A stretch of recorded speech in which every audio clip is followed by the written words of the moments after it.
En esta sección del reporte voy a explicar cómo se debe de hacer la auscultación pulmonar en un conejo. La primera posición que vamos a encontrar es la bronquial, en la cual vamos a poner el estetoscopio cerca del codo del conejo y lo vamos a poner de tal forma que escuchemos su respiración. Tendríamos que contar cuántas respiraciones por segundo hay.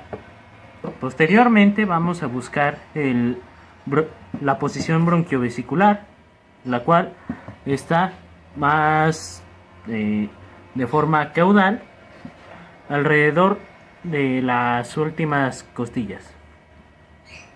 En esta buscamos escuchar la forma en que se desenvuelven los bronquios dentro de la parte más caudal de los pulmones.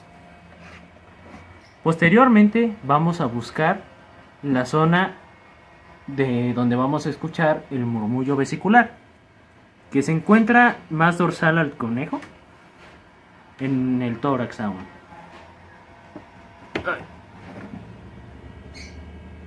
Aquí lo que tenemos que escuchar es la forma en que está pasando el aire dentro de la separación de los pulmones, en lo que equivaldría a la estructura de la carina.